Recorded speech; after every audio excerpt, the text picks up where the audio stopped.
Bapak Ibu Brosis, kita akan ngobrol-ngobrol dengan Pak Pino Hadi Gautama Sumardi, Presiden Director dari Mandiri Tunas Finance. Apa kabar Pak? Baik Pak, baik banget Pak Alex. Apa kabar? Thank you Pak kesempatannya. Kita ada di tempat yang luar biasa nih, salah satu launch-nya Mandiri Tunas Finance. Dan menurut saya ini salah satu launch paling asik nih Pak. Iya. Di perusahaan finance yang pernah saya kunjungi gitu ya. Is this a strategy? Atau memang kenapa launch-nya bisa sampai sebagus gini Pak? Ya memang ini strategi kita juga ya, karena memang biasanya kan perusahaan finance itu agak sedikit memang mungkin ke dealeran, ke permobilan, tapi pada dasarnya kita pembiayaan, tapi kita juga pingin ada gengsinya juga Pak, karena ini kan memang mobil baru, jadi ada ininya sendiri apa, merepresent perusahaan, bahwa ini kita perusahaan yang besar, yang kuat, dengan grup yang besar, jadi memang harus ada sedikit, tidak hanya bank yang bisa melakukan sebagai lembaga kepercayaan, tapi kita juga tetap sebagai lembaga kepercayaan yang bisa diandalkan seperti itu. Nah kita kan udah punya nama Mandiri ya, Mandiri everybody knows. Kemudian juga Tunas ya kan, also a very big company gitu kan. On the other hand kita kan yang memberikan uang gitu. Kita kan bukan, kalau bank kan harus berusaha trusted supaya customer mau menaruh uangnya di bank tersebut. Apakah trust dan prestis itu sedemikian pentingnya untuk perusahaan seperti kita? Ya, tapi kan ini juga Pak, tetap meskipun dia memberi kita, mereka menerima uang, tapi kan mereka menitipkan BPKB kan, ada part of dia juga, ini dokumennya dia, nah kan tetap harus trusted juga kan. Kadang-kadang kan seperti memang dia tidak seperti bank ya, tapi tetap kita buat kenyamanan debitur kita juga segala macam, memang dibangunlah suatu tempat yang bagus ya, sehingga mereka juga lebih percaya gitu. BPKB itu kan seharga mobil pada dasarnya dokumen. Iya. Kalau ditaruh di tempat orang sembarangan, misalnya Pak Alex taruh di tempat sembarangan yang perusahaan nggak jelas kan juga khawatir juga. Memang dapat mobil, tapi kalau suratnya di tempat orang lain, pasti harus ada trust juga. Dan mereka juga milih perusahaan multi finance yang mana yang paling bisa dipercaya kan, seperti itu. Customer service seberapa penting Pak? Bagi saya, begitu layanan itu kan mulai banyak terasa pada saat deal itu sudah terjadi kan. Iya. Bisa. Begitu deal sudah terjadi kan sebenarnya udah ada kuncian kan Pak. Mau tidak mau customer itu harus membayar secara angsuran ya, dan sudah ada kuncian, artinya customer service sebenarnya tidak terlalu penting dong untuk next purchase Pak. Ya, next purchase ya betul. Dipercaya karena kan kita kan meretain customer juga kan. Dia juga mungkin punya referral lagi, saudaranya, temannya segala macam. Wah, yang enak tuh di sini. Kalau Bapak misalnya tiba-tiba harus bayar angsuran di ujung sana dengan tempat yang kurang, susah parkir segala macam, tempatnya kurang baik kan juga sulit. Nah, itu kan kadang-kadang tidak semua perusahaan akan memikirkan itu, tapi kalau kita memikirkan hal seperti itu. Jadi, misalnya mau ngambil BPKB, ada delay time, ada LSA berapa. Bisa kita nunggu 2 jam, 3 jam, tapi Bapak duduk di tempat yang ya rame, ya AC-nya juga nggak dingin, nah kayak gitu kan juga nggak enak.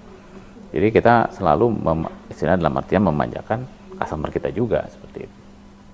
Ya, salah satu faktor yang penting kan adalah bagaimana kita bisa menjaga quality customer ya. Ya.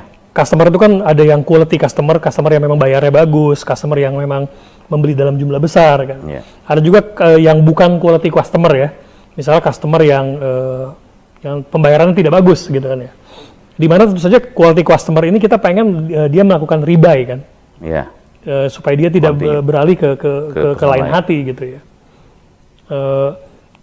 Apalagi di saat pandemi di mana daya beli turun, kemudian resiko meningkat gitu. Bagaimana kita bisa maintain dan kemudian menjalankan transaksi dengan quality customer ini yang penting. Ya, pasti. Jadi perusahaan yang udah terbiasa melakukan relationship yang bagus dengan customer itu pasti punya advantage di sini. Ya kan kita juga lihat yang pasti rate kita kan sangat bersaing dengan rate yang sebegitu rendah ya. Artian dengan perusahaan lain. Jadi itu juga pasti akan jadi suatu nilai pilihan bagi customer. Di samping juga beberapa service seperti misalnya ada komplain, kita juga punya customer care yang cukup handal di sini yang melayani itu semua. Juga misalnya mengenai apapun lah, dalam hal BPKB segala macam, ada keluhan apapun, pasti kita juga akan handle dengan cepat. Nah itu kan meretain itu tadi yang Bapak Alex bilang kan, bahwa memang customer itu juga pasti bisa mereferalkan, atau dia sendiri akan balik lagi, itu udah pasti. Karena biasanya gini Pak, kalau customer yang memang baik, ya itu yang kita harapkan kan. dia mungkin beli second car, third car kayak gitu. Jadi pada dasarnya ya service itu kita prioritaskan di sini. Gimana ya perkembangan multi finance di Indonesia ya? Kalau multi finance memang tahun ini kan agak berat Pak ya, karena memang pandemi. Cuma itu kan memang nggak bisa dihindari, karena memang global juga kan, global semuanya mengalami. Tapi memang multi finance memang serangan ke multi finance agak lumayan berat, karena memang kreditnya sendiri dari konsumer yang langsung dari rakyat lah, seperti itulah kira-kira ya. Tapi pada dasarnya tahun 2021 kita harapkan rebound dan mobil baru segala macam itu akan jauh lebih baik. Tahun ini kan memang kondisi semua ya, tapi tahun depan semoga dia bisa rebound. Memang mungkin tidak sebaik tahun 2019, tapi at least ada kenaikan sehingga bisnis multi finance sendiri akan survive. Saya sih optimis Pak, 2021 akan berjalan jauh lebih baik. Vaksinnya kan mungkin udah lumayan well spread di pertengahan 2021 ya? Iya, karena memang kan beberapa negara juga sudah mulai berani disuntik ya. Inggris ya? Inggris segala macam kan, Pfizer segala macam udah mulai banyak diakui. Amerika sendiri kan memang ada darurat vaksin ya, sehingga mereka sendiri udah banyak yang mulai disuntik. Nah itu kan juga Indonesia juga nanti seperti itu, apalagi kita kan juga menggratiskan itu kan bagus banget. Jadi semuanya nanti bisa lebih kondusif lagi dan bisnis berjalan dengan normal. Itu yang harapan kami, sehingga jadi orang juga untuk melakukan pembelian mobil dengan dukungan dari multi finance company juga akan jauh meningkat. Seperti itu sih Pak, harapan kami. Ya, sekarang GDP kan turun 1%-an kan? Ya. Actually not too bad ya? Sebetulnya iya ya, kalau not too bad gitu. Pandemi yang seperti ini ya, global seperti ini. Kalau di negara-negara barat kan turunnya bisa sampai 10%, jauh banget ya. Certain countries kan masih bisa tumbuh. Betul. Negara-negara Asia masih kayak Vietnam dan lain sebagainya masih bisa tumbuh-tumbuh dikit. Dikit ya. Nah cuma memang multi finance termasuk yang paling kepukul kan secara industri. Nah tentu saja MTF kan kalau kita lihat kebanyakan bermain di mobil. Ya. Ini juga sektor yang lumayan terpukul nih. Betul. Mobil sama motor lebih terpukul mana Pak? Kalau yang kita lihat terpukul mungkin lebih ke mobil ya, karena kan kadang-kadang kalau motor itu kan banyak dilakukan untuk ini juga bekerja ya, seperti ojol segala macam kan. Tapi kalau mobil kan benar-benar sangat bukan sangat juga sih, tapi tersier lah. Kadang-kadang orang lebih luxury ya. Ya lebih luxury ya. Jadi kalau misalnya punya mobil 2 cukup lah, nggak usah mobil 5 gitu kan. Jadi benar-benar udah tidak terlalu di ini lagi kebutuhan yang nanti dulu deh, tahun depan lah gitu. Iya, kalau mobil kan tadi diinformasikan dari sekitar 1 juta unit penjualan unit ya per tahun, sekarang kan baru 300.000 ya. 300.000 ya. 300.000 itu pun baru berjalan pandeminya kan 9 bulan. Betul. Dari Maret ya, mungkin Januari sampai Maret masih lumayan. Masih lumayan, tapi pas sampai akhir tahun mungkin prediksi 500.000 aja bagus ya. Kalau udah hilang separuh. Sekarang udah berapa paling? Tapi tahun depan pun perkiraan juga 700.000 kan, nggak akan balik lagi ke 1 juta ya. Tapi ya itu memang tantangan ya. Itu kita juga nggak tahu nih, gimana vaksinnya yang membuat semua orang merasa bisa berbisnis kembali, seberapa kuat penetrasi ininya, pengaruhnya sama bisnis.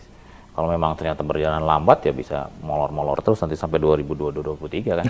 Nah, tapi kan kita nggak harapkan seperti itu ya, karena memang, tapi maksudnya penduduk kita tuh banyak gitu. Tapi betul sih, tapi yang pasti daerah yang merah dulu kan, yang diprioritaskan kan. Di sampingnya pasti tenaga kesehatan dan aparat dulu. Tapi intinya kalau dari bisnis itu sendiri, ya mungkin recover dia 2021 bisa, tapi mungkin agak akhir-akhir kayaknya. Multi finance itu kan ada beberapa jenis Pak ya. Ada multi finance yang berhubungan erat dengan ATPM, dengan otomotif. Ada juga multi finance yang lebih ke arah multiguna gitu ya. Iya, kalau MTF hampir semuanya ada ya Pak. Dan kita kan ada base banknya di sana. Kita jadi ini yang jarang dari multi finance yang lain, kita punya 2 base yang dari otomotif tunas, dan satu lagi bank yang untuk funding. Jadi benar-benar lengkap sih, dalam artian saling dukung gitu. Jadi di satu sisi ada dari dealernya sendiri, dari Tunas. Di satu sisi fundingnya juga didukung oleh grup yang kuat gitu, dalam artian ini Bank Mandiri kan, seperti itu. Kebanyakan multi finance kan either mereka tuh punya base dari bank, anak perusahaan dari bank, atau base-nya dari automotive companies.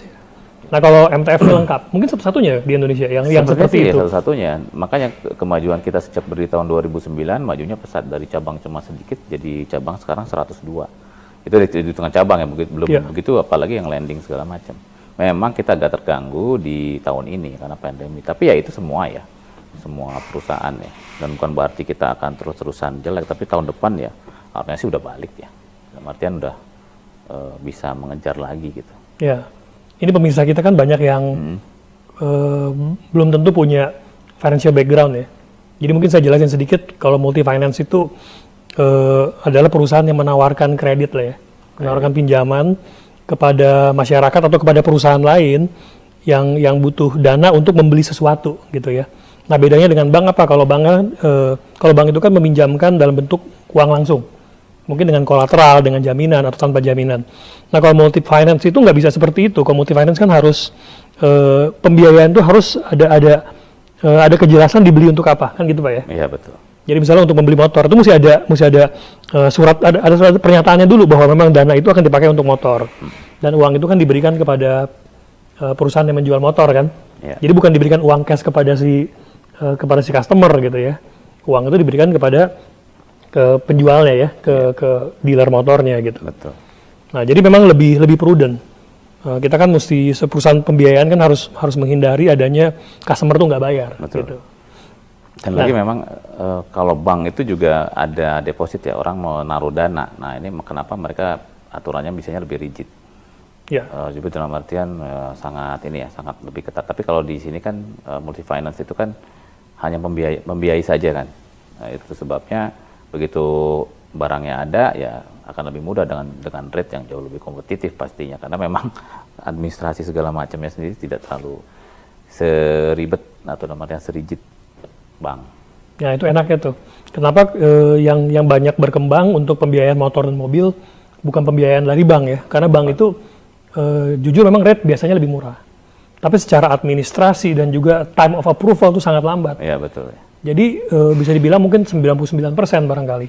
Kalau Anda beli motor atau mobil itu biasanya lebih senang dapat pembiayaan dari multi finance, ya kan? Betul. Nah makanya tadi yang kita bilang ya, karena ada banyak multi finance tuh yang didirikan oleh perusahaan dealer otomotif ya, karena mereka punya dealer, punya jaringan penjualannya. Sekalian mereka juga mendirikan perusahaan financing ya gitu. Betul. Atau di lain sisi dari sisi supply dananya dari bank. Ya. Bank punya dana murah, mereka bikin perusahaan finance. Nah ini satu-satunya di Indonesia yang punya basis kedua-duanya adalah MTF. MTF ya, kita berbank dari Bank Mandiri Group yang kuat, juga dari dealer yang cukup kuat, Tunas. Jadi kita ada dua kombinasi itu ya, sehingga memang terjadi sinergi di situ. Ya. Makanya kita jadi cepat perkembangannya jadi besar. Ya, luar biasa banget. Ya. Salah satu yang terbesar kan, dan ini juga mungkin bisa diceritain tuh Pak. Kan menarik juga ya, namanya Mandiri Tunas Finance. Tunasnya ini Mandiri everybody knows. Ya. But what is Tunas gitu? Tunas, PT Tunas Ridean terbuka ya. Mandiri kan satu PT Bank Mandiri Persero terbuka, satu lagi Tunas Ridean terbuka, itu juga sama-sama terbuka ya, perusahaan yang saham go public. Jadi ini sebenarnya dua perusahaan besar yang digabung dan bekerja sama gitu. Sejak tahun 2009. Jadi umurnya juga sudah lumayan lama. Jadi memang sekarang boleh dibilang cukup berkembang dan besar gitu. Tunas Ridean itu brand apa aja yang mereka carry ya? Tunas itu kan dealer untuk Toyota, Daihatsu, BMW, dan lain-lain. Jadi itu juga perusahaan yang besar dan sudah lama, tahun 69 kalau nggak salah ya. Jadi udah lama juga tuh. Ya. Nah MTF ini banyaknya di mobil atau di motor? Mobil, kendaraan mobil baru. Mobil dan baru ya? Iya, baru, bukan bekas. Jadi yang dari dealer langsung atau dari referral dari Bank Mandiri. Nasabah Bank Mandiri pengen mobil juga, jadi ada KKB, kredit kendaraan bermotor, direferalkan ke MTF. Jadi ada dua tuh nanti Pak. Dan itu kan base nasabahnya besar sekali kan, Mandiri juga besar, Tunasnya sendiri besar. Jadi majunya juga cepat. Gitu. Yang menarik juga ya, ini salah satu industri yang sebenarnya ada spesialisasinya juga kan. Ya, ya. Kayak perusahaan pembiayaan Mungkin kita berpikirnya kan sederhana ya, cuma ngasih pinjaman doang ya. Tapi ternyata pasti ada spesialisasinya. Ada yang spesialisasi di mobil baru, ada yang spesialisasi di mobil bekas. Ada mobil bekas juga ada, tapi kita nggak di mobil bekas. Kita motor sama resikonya lebih tinggi. Ya, lebih tinggi. Biasanya rate-nya juga jadi lebih besar dan penentuannya jadi lebih sulit. Motor juga ada yang spesialisasi di motor ya, motor baru, motor bekas dan lain sebagainya. Ada yang spesialisasi itu di e-commerce mungkin ya. Iya. Jadi Anda klik di e-commerce Anda mau beli barang gitu ya. Nanti kan Anda langsung ditawarin untuk kredit kan.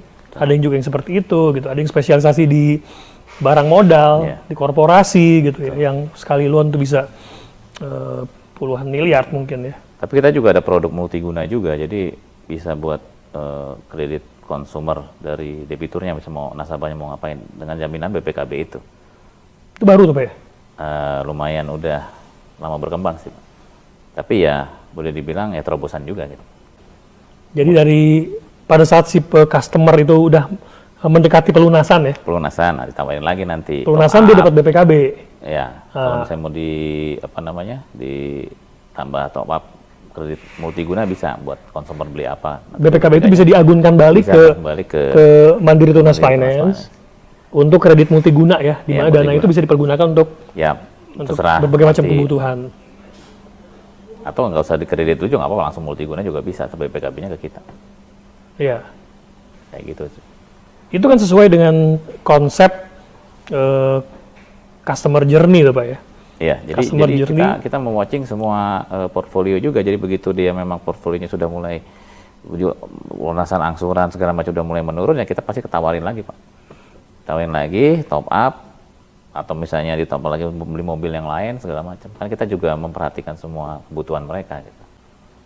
Apapun bentuknya. Pak, mengenai MTF sendiri Pak ya, sudah berjalan 10 tahun, ada berapa karyawan Pak? 11 tahun. 11 tahun. Dari 29. Kita punya 3.500 karyawan. Itu cukup besar ya. Cukup besar. 102 cabang. Memang di sini mungkin karena dia consumer ya, bukan seperti bank yang bisa jadi bank yang memang corporate atau wholesale, tapi kan kita memang ada marketingnya yang banyak, retail banget jadi wajar kalau memang karyawan cukup besar gitu. Cukup banyak gitu. Nah, dalam situasi di mana penjualan mungkin turun sampai 50%, itu kan pasti banyak karyawan yang khawatir, demotivated dan lain sebagainya. Strategi atau upaya apa aja yang sudah Bapak dan teman-teman coba untuk supaya mereka tetap semangat dan produktif?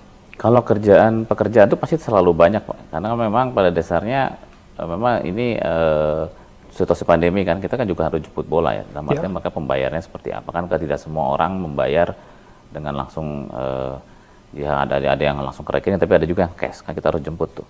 Kita juga harus selalu cek karena kan kondisi lagi sulit, jadi memang beberapa tenaga pemasaran kita tarik ke belakang tuh. Jadi secara rutin harus dilihat juga nih customer-nya mobilnya masih ada nggak gitu kan. Jadi kita maintain terus tuh, selain bersilaturahmi juga lebih mendekatkan diri dengan customer, juga sekalian ngecek juga kan keberadaan barang. Di satu sisi ya seperti itu, tapi di satu sisi lain kita juga punya Auto Fiesta, jadi secara online. Jadi kita jualan, promosi segala macam udah mulai ada. Kita juga punya situs-situs ataupun program-program yang sangat baik di situ. Penjualan secara online, jadi memang mereka semua bisa diakses semua dari rumah. Jadi itu sekarang yang mulai lebih trendingnya seperti itu. Penjualan lewat online, dan itu banyak yang menghit. Kita punya web atau aplikasi yang seperti itu banyak yang hit. Karena memang mereka sendiri kan sekarang pameran ya udah bukan pameran yang bergelar di show di gedung yang mobilnya nggak bisa lagi, karena memang melanggar protokol, melanggar kerumunan dan lain. Tapi kita langsung cepat melakukan dengan online tadi itu, yang semua orang bisa akses dan melihat harga mobil berapa, mobil yang baru apa segala macam. Jadi semuanya kita langsung, istilahnya kita juga perusahaan yang sangat dinamis. Begitu ada permasalahan di satu sisi ya langsung kita shift berubah. Kalau dulu hampir semua penjualan tuh berasal dari dealer, ya kan, dari showroom gitu ya. Kemudian juga sangat dikontrol dan sangat tergantung oleh sales dan dealer dari showroom tersebut ya. Kalau sekarang kan udah mulai perlahan-lahan mulai beralih ke direct to customer ya. Iya, customernya yang mungkin dipikir sebelum saya beli atau beli, saya lihat dulu kan. Lihat sumber dananya dulu. Mungkin motornya udah tahu, mobil dia udah tahu ya kan, mobil kan pasti itu aja. Tapi dia mulai berpikir dari mana sumber dananya nih. Dia sebelum dia ke showroom mungkin dia malah browsing dulu kali Pak ya. Bisa sumber dana gitu ya. Betul, dananya. Karena dan kita juga banyak referral juga yang pasti dari Bank Mandiri kan. Nah, sama Bank Mandiri misalnya dia lagi antri atau mau bayar sesuatu lah, mau ngurus apapun itu di customer service tiba-tiba Bapak mau nggak mobil, tawari tuh Pak. Iya. Ditawari misalnya ini ada yang murah banget nih. Kadang-kadang kita kan bunganya itu juga boleh dibilang rendah ya. Salah satu yang terendah kan Pak di industri. Termasuk yang rendah banget. Jadi begitu itu kan pasti tertarik mana disalurkan. Ya kadang-kadang orang juga datang tadinya memang bingung mau beli apa, tapi tiba-tiba lihat ada mobil bagus segala macam dengan bunga yang cukup rendah, bisa beralih. Yang tadinya misalnya mau beli barang lain, juga beli mobil. Karena gimana pun juga mobil itu pun ini Pak, yang namanya mobil kan ya presisi juga ya. Boleh kalau menjelang Lebaran segala macam daripada nyewa. Karena bunga yang rendah itu tadi. Nah sumber pendanaan kita juga kuat dari Bank Mandiri dan juga dari perusahaan-perusahaan bank-bank lain yang memang percaya pada kita karena memang rating kita juga bagus. Rating Pevindo kita juga cukup baik. Jadi mereka untuk funding itu kita nggak ada masalah sama sekali. Iya. Makanya bunganya bisa rendah. Seperti itu. Nah ini kan memang kompleks. Ya. Aktivitas perusahaan multi finance itu kan dari sisi supply chain lah, katakanlah seperti itu ya. Pertama adalah sumber pendanaannya kan harus kuat ya, dan harus murah gitu kan. Karena kalau pendanaan dari perusahaan multi finance sendiri udah mahal, ya tentu tidak bisa murah menawarkan rate kepada customer kan. Betul. Jadi dari sumber dananya juga harus besar dan murah gitu. Yang kedua secara operasi juga harus efisien ya. Iya. Punya database yang bagus juga. Betul. Karena ini menentukan sekali kalau database-nya isinya adalah customer yang kurang bagus, yang kurang bertanggung jawab, nanti itu kan menurunkan profitabilitas. Iya. Ada yang namanya NPL kan Pak ya. Betul. Banyak yang nggak bayar gitu ya, non-performing loan gitu. Nah itu juga kan database-nya harus seperti apa gitu. Dan terakhir juga tentu saja adalah collection ya. Collection itu juga penting. Penting. Bagaimana kita memanage akun yang bayarnya kurang lancar gitu. Betul. Karena kita juga lihat sumber dari debiturnya sendiri itu. Misalnya dia payroll, dia ada pegawai. Ya, dibanding dengan yang bekerja misalnya yang lain misalnya swasta. Kalau payrollnya dari suatu pegawai itu kan biasanya lebih stabil dan selalu ada kan. Lihat juga umur juga kan, umur berapa, umur dari debitur kan, masih lama pensiun segala macam. Nah itu kan juga kita lihat juga tuh proporsinya, dan itu kita bisa memetakan semua tuh nanti. Yang ini bisa seperti ini, nanti kalau misalnya yang ini akan berpengaruh seperti ini. Nah ini udah kita siapin juga nih kalau misalnya ada apa-apa, berarti kita tim collection kita juga kuat juga gitu. Jadi ada kemarin tuh ada mulai ada pandemi, kita juga melakukan rekrut untuk debitur kita dengan berbagai keringanan. Nah itu juga sejalan dengan program pemerintah, memang mereka juga harus dikasih berbagai keringanan, kita lakukan itu juga.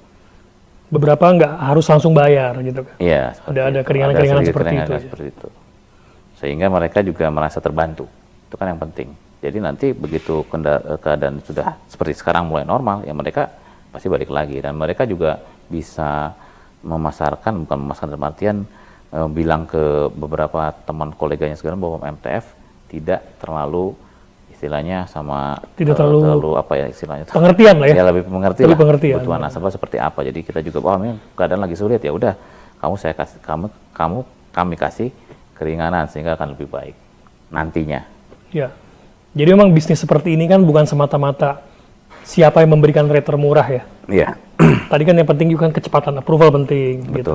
Lalu juga experience dan juga pelayanan selama 2-3 tahun. Betul. Lah katakanlah ya, selama waktu pembayaran mengangsur gitu. Dan apakah mudah membayarnya? Betul. Apakah pelayanannya bagus? Betul. Gitu. Dan juga ya, seperti ini Pak, apakah perusahaan tersebut care pada saat nasabahnya itu sedang dalam situasi yang sulit gitu. Kondisi lagi sulit, kita juga care, kemampuannya kita tanya juga, ternyata memang mengalami kesulitan, ya udah Bapak mungkin nanti sekarang mungkin dikasih kelonggaran tapi nanti tetap gitu loh. Jadi ada ininya, kita bisa memaklumi gitu ya. Sampai itu juga kita juga karena ada dukungan dari Tunas yang merupakan dealer mobil juga, jadi kita tahu produk barunya apa segala macam, bisa aja tanya ke orang dari MTF udah tahu semua, karena kan memang kita dari dua itu ya, dari segi perusahaan perdileran mobil plus pembiayaan dari bank yang besar. Sekarang kan tren digitalisasi. Kalau MTF sendiri, upaya apa saja yang sudah dilakukan untuk digitalisasi? Kalau kita dan kedepannya gimana nih, Pak? Kalau kita sangat concern sama digitalisasi. Jadi tadi juga saya sebutkan pernah ada misalnya Auto Fiesta, itu kan. Jadi kita untungnya udah siap tuh yang seperti itu. Auto Fiesta itu apa, Pak? Jual mobil tapi dia secara online ya, dalam artian pameran online gitu. Oke. Jadi kalau misalnya ada mobil baru dengan biaya sekian, kita bisa melihatnya di situ, jadi lengkap tuh nanti. Jadi itu kita udah lakukan. Kita memang juga, saya tadi sebut juga memang kita perusahaannya dinamis, karena memang kita udah melihat peluang itu. Kan kita kan dulu juga apa iya yang namanya pandemi cuma 3 bulan ya, kita juga terus terang harus mitigasi risikonya kan, bisa aja lama, jadi kita udah siapkan. Jadi sekarang juga banyak digitalisasi yang lain yang pasti di dalam internal MTF sendiri ya, dari segi pembayaran, dari apa namanya pengelolaan keuangan segala macam, semuanya udah digital. Jadi memang concern kami memang ke depannya seperti itu. Jadi kami memang invest juga cukup banyak untuk digitalisasi. Mengenai Pak Pino Hadi sendiri, ini juga menarik, Pak ya. You were a corporate banker. Sebelumnya treasury dan ya, corporate ya. Saya juga dulu pernah di cabang luar negeri, jadi memang menghandle nasabah corporate. Sebelumnya saya lama di treasury ya. Treasury, habis itu nasabah corporate. Sekarang handle retail. Retail, ya. Retail. Dan ini bahkan lebih apa ya? Lebih retail lagi dibandingkan retail banking ya. Kalau retail banking itu masih di kota lah istilahnya, seperti ini itu. Sampai ke daerah dengan. Ini sampai ke daerah gitu kan. Mobil kan. Bicara survei, collection dan lain sebagainya. Ini field operation itu sangat lebih kompleks dibandingkan retail banking biasa kan, Pak? Betul. Tapi itu jadi tantangan bagi saya, namanya penugasan ya pasti kan ada ininya sendiri, tantangan kan. Tapi ya itu tantangan. Pada dasarnya secara basic sih sama ya, financing kan. Cuma memang kita lihat ininya beda dan ada struktur-struktur yang memang berbeda dengan collection yang berbeda segala macam. Tapi itulah yang menjadi tantangan saya terus terang. Karena dari yang memang wholesale yang dengan satu perjanjian tapi jumlahnya besar dengan perjanjian yang sangat lengkap. Nah, ini berubah menjadi yang banyak, tapi mungkin perjanjiannya tidak terlalu rigid. Tapi ya itu memang semua bisa bisa saya bisa saya pelajari lah, dalam artian tidak memerlukan waktu yang cukup lama. Karena pada dasarnya sama dengan itu kan namanya juga financing. Ini jadi mirip dengan yang barusan, Pak. Pak BGS ya. Jadi Menteri Kesehatan. Beliau banyak handle Pertamina, PLN dan lain sebagainya ya. Jadi dia ngerti corporate strategy, bukan cuma finance ya, corporate strategy juga. Dimana kami juga termasuk yang terlibat bantu beberapa company untuk bikin strategi planning untuk beliau gitu. Orangnya detail gitu kan ya, detail, kemudian juga bisa mencerna keadaan dengan cepat. Gitu. Pak Pino punya background yang menarik juga kan, Pak. You have spent 7 years. Iya, 7 as the banking head of Cayman Island branch, di mana dari hampir asetnya tidak ada, kemudian menjadi cabang Bank Mandiri terbesar kedua di dunia. Secara aset cabang Bank Mandiri cabang Bank Mandiri kedua terbesar secara aset dan profit. Memang nggak terlalu besar. Tapi ya itu kan, saya juga sebetulnya pada dasarnya kan basicnya treasury kan. Saya bukan international banking pada saat itu. Ya karena mengalami penugasan ya saya berangkat aja kan. Ya itu memang produknya sendiri beda tuh. Produknya dari trade finance, corporate, kredit segala macam. Saya kan treasury trader, saya trader forex, trader money market, liquidity, management seperti itu. Tapi ya udah, intinya tujuannya profit, ya kita pelajari. Semua itu kan bisa dipelajari pada dasarnya. Nah, ternyata kurangnya di sini ke sini ya udah, saya punya intuisi bahwa memang ini harus dibenarkan di sini, ya udah akhirnya memang berkembang itu dari aset yang tidak terlalu besar menjadi besar, dengan profit yang tidak terlalu besar jadi besar. Nah disitulah memang pada dasarnya orang tuh seharusnya memang bisa melakukan itu. Jadi balik lagi ke Pak BGS tadi sih, kalau menurut saya sih yang diatur kan orang juga, sama kan manusia, bukan yang lain gitu kan. Which is kalau memang tahu caranya ya pasti bisa gitu. Itu kalau menurut pandangan saya. memang ada beberapa banyak tipe leadership sih. Memang kadang-kadang kita juga harus bisa istilahnya merubah-rubah juga tergantung situasional kan. Orang, apalagi kalau di luar negeri kan, budayanya beda, segala macam beda, orangnya beda, kemampuannya beda, regulatornya juga beda. Regulator kan nggak kayak di sini, beda lah pokoknya semuanya. Nah itu kita harus bisa memadukan itu semua. Leadership gaya mana yang paling cocok nih? Apakah saya mau keras, which is nggak mungkin kalau misalnya di luar negeri kan. Dalam artian mereka sendiri kan mungkin tidak seperti itu kan. Jadi mungkin dengan gaya merangkul, dengan gaya yang lebih inspiring sehingga orang itu wah melihat bahwa oh, orang ini pimpinan kami seperti ini, oh kayaknya enak nih ditiru kayak gitu loh. Jadi untuk ini orang mempengaruhi orang itu memang banyak berbagai cara. Saya lebih ke yang suka inspiring orang daripada saya dengan pressure. Jadi hampir semua orang akan melihat bosnya kan. Bosnya seperti apa sih? Ya kalau dia datangnya siang, janji jam 8 masuk tapi datang jam 10 ya nanti anak buahnya juga bisa ikut kan. Nah itu kan orang tuh melihat, anak buah tuh akan melihat, oh dia orangnya tepat waktu, saya juga tepat waktu gitu. Dia kalau ngerjain sesuai timeline, saya juga ngerjain sesuai timeline. Nah kayak gitu-gitu kan, itu kan sebetulnya lebih ke apa namanya, tidak harus menyuruh, tapi orang melihat apa yang kami lakukan kan gitu kan. Leader lakukan. Apakah berlaku hal yang sama? Misalnya pada saat Bapak memimpin cabang Cayman Island, while most of the employees were foreigners, bule mungkin ya. Iya. Kemudian kita kan dari Indonesia ya. Betul di negara mereka lagi ya, di negara orang bule kan orang Asia juga mungkin untuk jadi bos lebih challenging ya. Iya, lebih challenging. Tapi kan kita. Tapi situasi sama. Mereka juga. Situasi sama. Jadi melihat teladan Bapak. Iya, karena saya begini, saya misalnya datang paling pagi, saya pulang paling terakhir.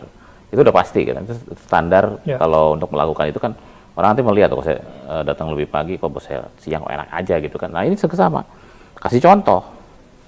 Saya juga tidak terlalu keras memarahi, tapi saya kasih contoh. Ya kamu jangan kayak gitu. Ya ngomong kan baik-baik, tapi kan yang penting intinya sampai. Inti message yang kita sampaikan tuh mereka dapat. Daripada marah-marah, tapi apa sih marah apa? Nggak ngerti kan gitu kan. Apalagi bangsa lain kan tidak terlalu suka yang model seperti terlalu marah kan, mereka lebih ke ngomong one by one gitu kan, ada apa sih sebetulnya, nah, kayak gitu kan. Nah itu juga sama tuh, jadi nanti pada saat itu memang memberi contoh, saya lebih suka yang memberi contoh. Saya melakukan ini tepat waktu loh, saya melakukan ini standarnya begini loh, saya kerja nggak seenaknya. Nah, itu kasih contoh terus tuh, jadi makin lama ya ikutin. Jadi itu yang kami harapkan gitu, karena memang tidak bisa kalau kita bekerja, kita pengen orang lain bekerja, tapi kita tidak melakukan itu. Jadi istilahnya kita nggak bersama-sama. Saya bilang kita sama-sama mendorong atau mengayuh perahu. Tapi saya nggak mau jadi tim saya juga, saya nggak mau ada free rider. Saya ada free rider, saya buang. Tapi kan saya juga mendayung, saya bilang gitu. Dan dayung saya lebih besar dong, lebih berat. Jadi kita sama-sama, jangan sampai nanti ada yang malah dayungnya malah mundur. Wah itu problem. Tapi kan kalau dikasih seperti itu ya kan mereka akan mengerti bahwa memang kita bekerja di perusahaan, bukan yayasan. Nah, jadi kita memang benar-benar harus maju bersama, nggak bisa kamu malah cuma jadi beban, kan gitu. Sebenarnya itu basic yang sama yang semua bangsa akan menangkap. Memang kadar penangkapannya bisa berbeda-beda tergantung bangsa. Makanya ada bangsa yang maju, ada bangsa yang tidak maju, karena mungkin memang mereka seperti itu. Karena saya juga gitu, saya kan banyak pengalaman juga dengan teman-teman orang-orang di sekitar situ ya. Jadi saya melihat juga, tipikal bangsa di sana tuh di Cayman Island tuh bisa 110 dengan ekspatriat dari berbagai negara. Itu saya lihat, saya perhatikan tuh, yang dari Asia seperti apa, Amerika seperti apa, yang dari Afrika seperti apa, yang dari Karibia yang banyak seperti apa. Jadi memang mereka tuh beda dong, kulturnya. Dan itu semua tercermin dari gaya kerja mereka. Dan saya lihat backgroundnya negaranya, oh pantas negaranya seperti ini, maju. Oh ternyata kerjanya sambil nyanyi-nyanyi. Oh ternyata dia dari Jamaika. Nah kayak gitu loh. Jadi kalau kerja ada tuh yang sambil nyanyi-nyanyi. Apapun dia sambil kerja sambil bernyanyi. Saya tanya, kamu pasti you are from Jamaica, right? Yes, I'm from Jamaica. Nah gitu loh. Mereka senang sekali sambil bernyanyi. Kan begitu, negaranya jadi seperti itu. Jadi kita lihat semua gitu. Tapi sebenarnya pada dasarnya bisa di-manage dalam artian ya tadi kasih contoh. Karena mereka tuh kan sama-sama manusia ya, bukan mesin. Jadi kemampuan membaca orang dan pertama tadi Pak ya, kemampuan membaca orang, yang kedua memberikan contoh, dan yang ketiga mungkin mengcustomize pendekatan Bapak ya, mengcustomize kepada masing-masing mereka. Karena memang kalau di cabang luar negeri ataupun dimanapun kan. Mungkin kalau di cabang luar negeri atau di kantor luar negeri dengan berbagai bangsa yang berbeda, kita agak lebih sulit. Tapi kalau di dalam negeri kan dengan stage umur yang juga berbeda. Iya. Milenial seperti apa, yang udah spiritual seperti apa, spiritnya juga berbeda-beda. Nah ini yang harus bisa di-customize semuanya. Bila menghadapi orang umur sekian, ya pasti harus masukkan dengan model yang seperti ini. Iya. Yang lebih tua lagi ya seperti ini. Kalau nggak ini semuanya biar bisa jalan. Ya tujuannya cuma satu, biar ente nurut sama saya, kan gitu. Itu menarik tuh ya. Iya. Di luar negeri itu kan Bapak menangani berbagai macam background orang ya. Iya. Dengan kultur yang extremely different mungkin. Extremely different karena sangat berbeda bangsanya ya. Jadi ini memang satu melting pot. Cayman Island itu melting pot. Itu melting pot, melting pot yang dari banyak negara. Dan kita nggak bisa memilih siapa inginnya dari orang itu, nggak bisa. Kan di sini beda Pak. Kalau di kita kan yang namanya kurikulum vitae ada fotonya, orangnya apa laki perempuan, kan gitu kan dari ini. Kalau itu di sana kan nggak ada tuh.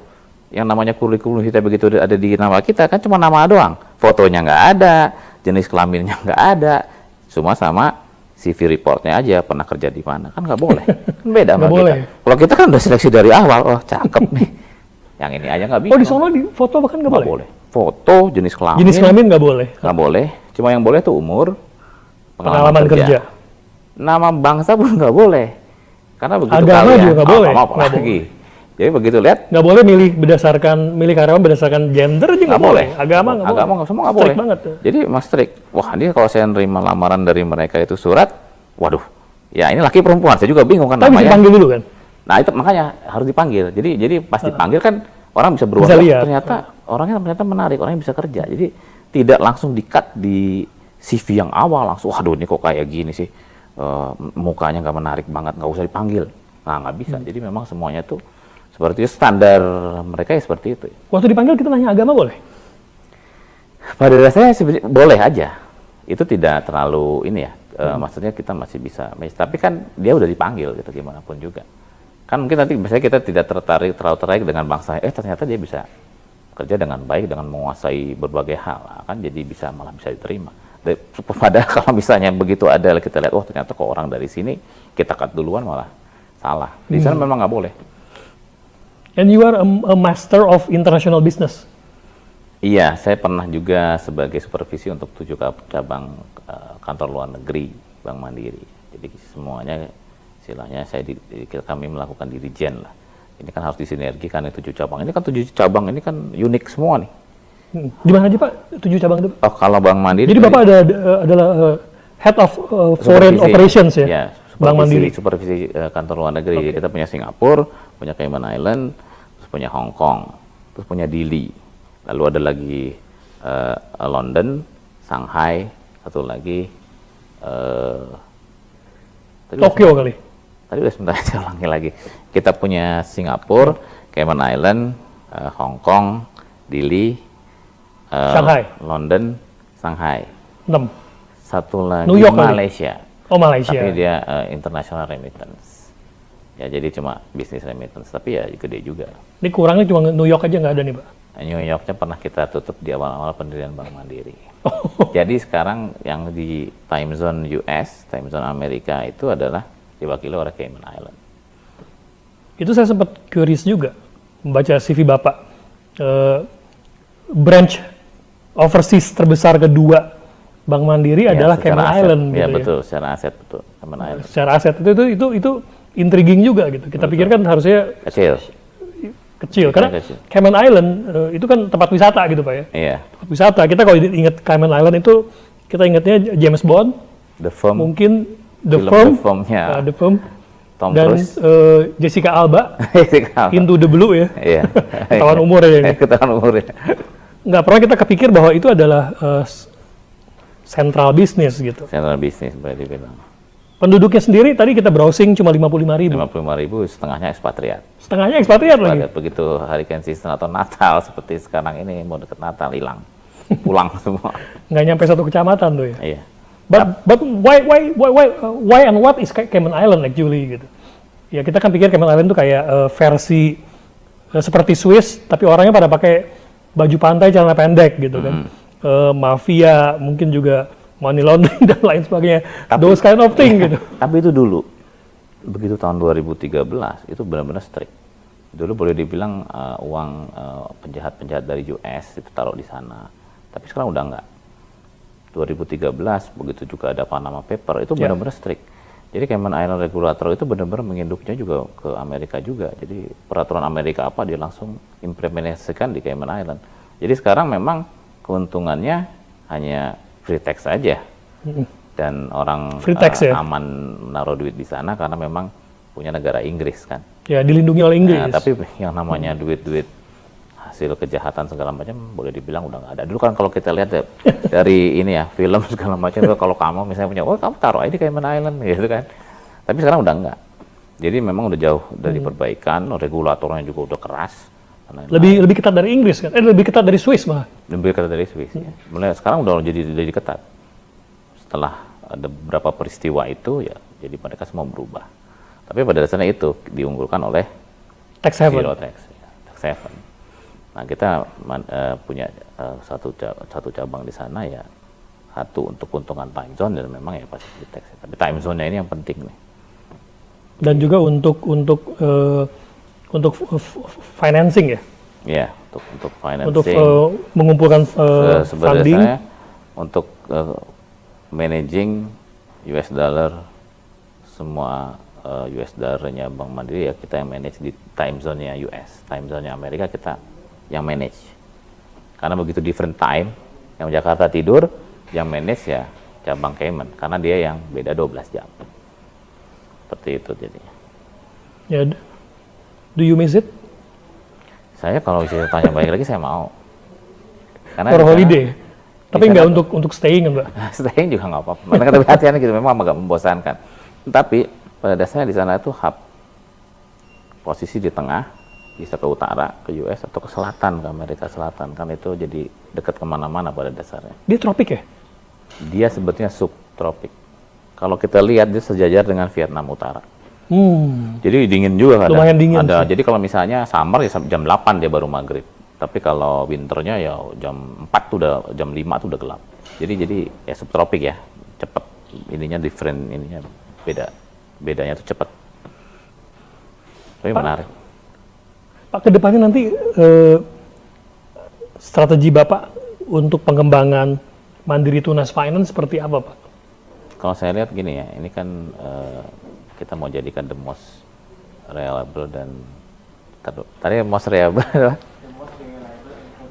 progress. Jadi Mandiri Tunas Finance itu tahun-tahun kedepannya mau jadi most reliable dan most progressive multi finance in Indonesia. Most reliable dan most progressive. Most progressive. Ya kita pasti berencana menjadi nomor 1. Tapi ya memang itu tahapnya kan perlu suatu perencanaan yang baik dan memang banyak juga persaingan. Tapi pada intinya kita mau gedein nih. Gedein dalam artian dari semua sisi ya. Dari segala pembiayaan, segala macam, jenis produk dan lain-lain, digitalisasi segala macam. Memang ada step-step ke arah sana.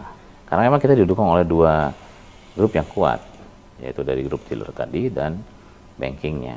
Tapi menuju ke sana memang perlu kepercayaan itu tadi.